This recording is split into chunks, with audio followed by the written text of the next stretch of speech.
और दिल्ली के अगले सीएम के लिए आतिशी सिंह के नाम पर मुहर लग गई है। उनके बारे में हमने आपको बता दिया है। उनके नाम के ऐलान पर केंद्रीय मंत्री किरण रिजिजू ने हमला बोला है। उन्होंने कहा कि आम आदमी पार्टी से दिल्ली तंग आ चुकी है। आम आदमी पार्टी ने दिल्ली को बर्बाद कर दिया है। अब मार्लिन का क्या है?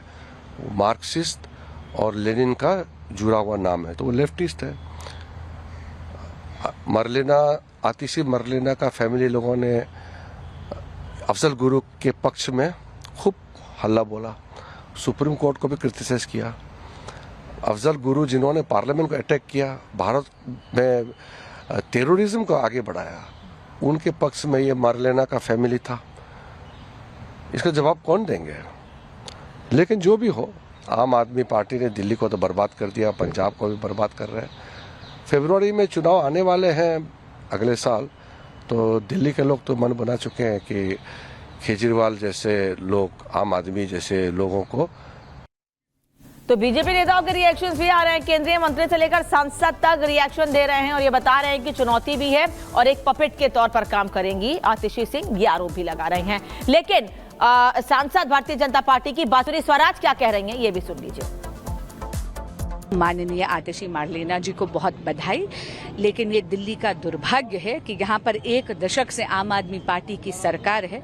सीएम का चेहरा कोई भी हो, दिल्ली के विकास कार्यों पे ये जो पूर्ण विराम लगा हुआ है, ये जो दिल्ली की दुर्दशा है, ये बनी रहेगी जब तक कि यहाँ पर आम आदमी पार्टी की सरकार है। क्योंकि दिल्ली वासी भी जानते हैं कि सड़क, पानी, बिजली, सीवेज, ड्रेनेज जैसी जो मूल सुविधाएं हैं, ये आम आदमी पार्टी की सरकार के अधिकार क्षेत्र में आती हैं।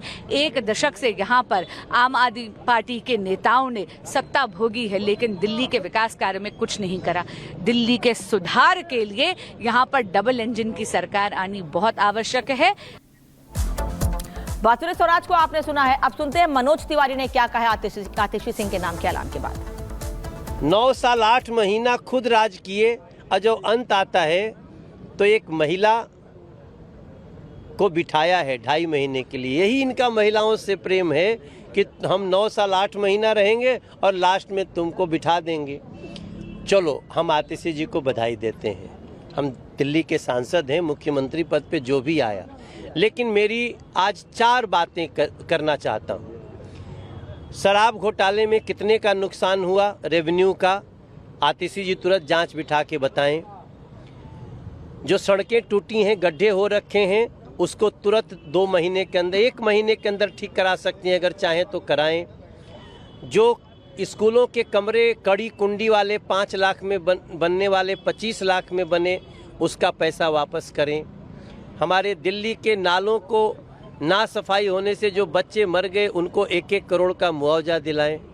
और हमारे गांव के लोगों का जो सुख चैन गया है, उसको करने के लिए वो दिल्ली के गांवों में घूमें, उनके साथ बैठें।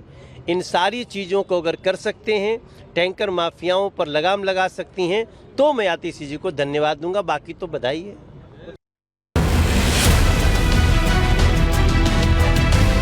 जय भीम, जय नीम, जय तेलंगाना, जय फलस्तीन, तकबीर, अल्लाहु अकबर।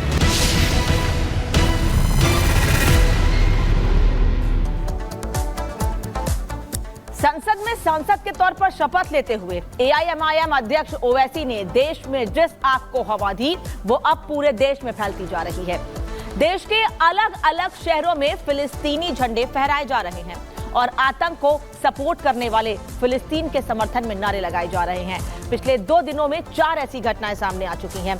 कट्टरता के इस एजेंडे के पीछे क्या नफरती चाल है, इस रिपोर्ट को देखिए, फिर विस्तार से आपको बताएंगे पूरी खबर कहां कहां।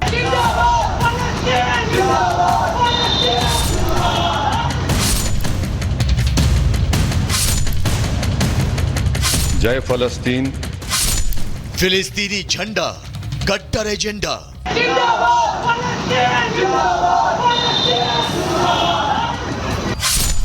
4 शहर, नफरती गदर। जय फलस्तीन, जय फलस्तीन। जब देश की संसद से जय फिलिस्तीन के नारे लगेंगे तो देश में क्या मैसेज जाएगा? यही मैसेज जाएगा जब खुद को मुस्लिम समुदाय के सबसे बड़े हिमायती और नेता कहने वाले एआईएमआईएम अध्यक्ष असदुद्दीन ओवैसी जैसे नेता संसद में खड़े होकर एक आतंक परस्त देश के समर्थन में नारे लगाएंगे, यही होगा। जय फलस्तीन, जय फलस्तीन। तस्वीरें भले ही देश के 4 अलग अलग शहरों की हो, लेकिन हर जगह इरादा एक है, इरादा देश में नफरती एजेंडा फैलाने का। ये चारों तस्वीरें बीते 2 दिनों की हैं, जिस रोज मुस्लिम समुदाय ईद ए मिलाद के जश्न में डूबा था, लेकिन जश्न के नाम पर न सिर्फ फिलिस्तीनी झंडे लहराए गए, बल्कि फिलिस्तीन के समर्थन में नारेबाजी करने से भी गुरेज नहीं किया।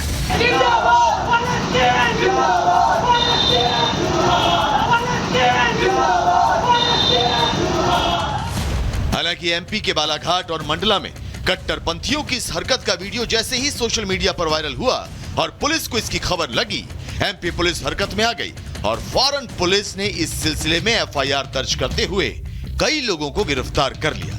लेकिन कट्टरपंथियों ने जिस मकसद से यह हरकत की थी, वो एक हद तक अपने नफरती एजेंडे में कामयाब होते नजर आए, क्योंकि उत्पातियों ने जिस तरह से शहर के कई हिस्सों में फिलिस्तीन के झंडे लहराए, उसके बाद एमपी के दोनों ही शहरों में तनाव फैल गया और हिंदू संगठन के लोग विरोध में सड़कों पर उतर आए।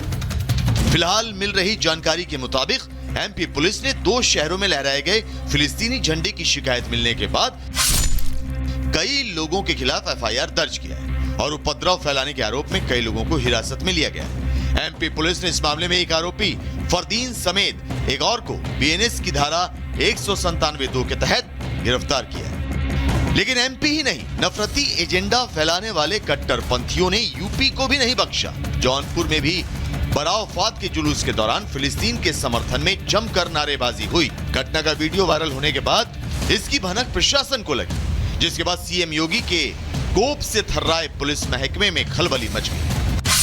तत्काल पुलिस प्रशासन हरकत में आ गया और घटना स्थल के आसपास लगे सीसीटीवी फुटेज की छानबीन की। सीसीटीवी में आवाज तो सुनाई दी, मगर चेहरा साफ नहीं दिख रहा। हालांकि घटना के चश्मदीद रहे स्थानीय दुकानदारों ने खबर की पुष्टि कर दी, लेकिन अभी तक आरोपी पुलिस की गिरफ्त में नहीं आ सके। वहीं बीते रविवार को कर्नाटक के चिकमगलुरु में भी इसी तरह की हरकत की गई। 2 बाइक सवार कुछ उपद्रवियों ने शहर में फिलिस्तीनी झंडे की नुमाइश की, जिसके बाद घटना का वीडियो सोशल मीडिया पर वायरल हो गया। कर्नाटक पुलिस ने इस मामले में 6 नाबालिग लड़कों को हिरासत में लिया। इस घटना के सिलसिले में कर्नाटक पुलिस ने खुद माना कि 6 नाबालिग लड़कों ने रविवार को चिकमगलुरु में फिलिस्तीनी झंडे लहराए। उन्होंने सड़कों पर फ्री पैलेस्टाइन के नारे भी लगाए, जिसके बाद वीडियो के आधार पर उनके खिलाफ मामला दर्ज किया गया और घटना में इस्तेमाल 2 बाइक को जब्त करके आरोपियों को हिरासत में लिया। उपद्रवियों ने इससे पहले भी देश में फिलिस्तीनी झंडा लहराकर देश का माहौल खराब करने की कोशिश की, लेकिन बीते कुछ दिनों से जिस तरह से इस तरह की हरकतें बढ़ी हैं, उसके चलते एक तरफ जहां देश विरोधी हरकतों की आशंका बढ़ गई है, तो वहीं इन हरकतों से देश में सांप्रदायिक तनाव भी फैल रहा है। लोग सवाल पूछ रहे हैं कि जिन उपद्रवियों की जुबान भारत माता की जय कहने में लड़खड़ाती है, आखिर वो किस एजेंडे के तहत देश में आतंक के समर्थक देश का झंडा लहरा रहे हैं। Bureau report, Republic Bharat.